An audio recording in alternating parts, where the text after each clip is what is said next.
আসসালামু আলাইকুম প্রিয় দর্শক, কেমন আছেন আপনারা? আশা করি আপনারা সকলেই ভালো আছেন। আমি আজকে আপনাদের জন্য কাচকি মাছের চচ্চড়ি রান্নার রেসিপি নিয়ে চলে এসেছি। প্রথমে আমি কিছু আলু কুচি করে নিয়েছি। এখন আমি আলুর মধ্যে আগে থেকে ধুয়ে রেখেছিলাম যেই কাচকি মাছগুলো, ওইগুলো দিয়ে দিচ্ছি। তারপর আমি 1 কাপ পেঁয়াজ কুচি দিয়ে দিচ্ছি।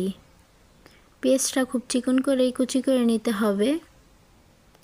এখন আমি মরিচ কুচিও দিয়ে দিলাম, সাথে রসুন কুচি করে কেটে নিয়েছিলাম, ওই রসুন কুচিও দিয়ে দিচ্ছি।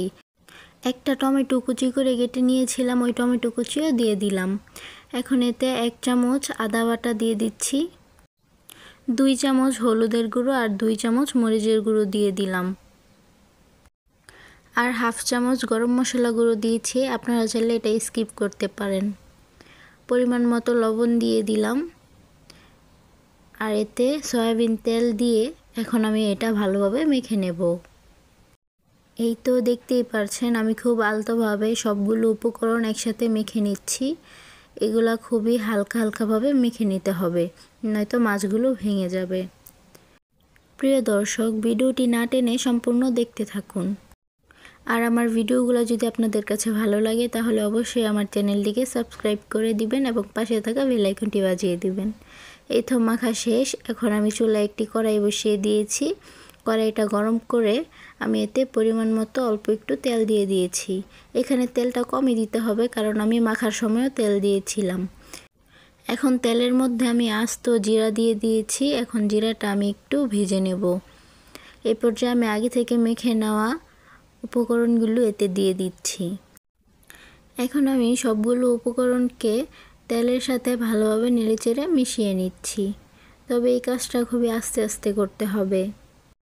ভালোভাবে নেড়েচেড়ে মিশিয়ে নেওয়ার পর এখন আমি এতে অল্প একটু পানি দিয়ে দিচ্ছি, যেন সবগুলো সিদ্ধ হয়ে যায়।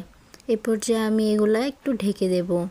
এভাবে প্রায় 10 মিনিট জাল করে নিয়েছি। এই তো দেখতেই পারছেন ঝোলটা একদমই শুকিয়ে গেছে, আলুগুলো প্রায় সিদ্ধ হয়ে গেছে। এ পর্যায়ে আমি আবারও একটু নেড়ে ছেড়ে দিচ্ছি।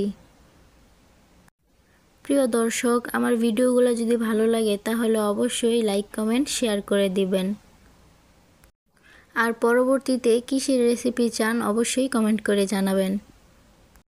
এখন আমি আবারও ঢেকে দিয়েছিলাম। এ পর্যায়ে 5 মিনিটের মতো জাল করার পর একদমই হয়ে গেছে। এখন আমি উপর থেকে ধনেপাতা ছিটিয়ে দিচ্ছি।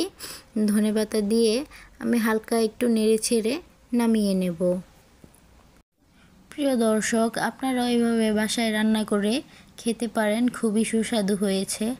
আর আমরা সকলেই জানি গুঁড়া মাছ আমাদের স্বাস্থ্যের জন্য খুবই উপকারী, তাই আপনারা ওইভাবে রান্না করে খাবেন। এই তো আমি পরিবেশন করে নিয়েছি। মাশাআল্লাহ, কতটা সুন্দর হয়েছে। দেখা হবে অন্য কোনো ভিডিওতে। আর আমার চ্যানেলটি সাবস্ক্রাইব করতে ভুলবেন না। ভালো থাকবেন। আসসালামু আলাইকুম। আল্লাহ হাফিজ।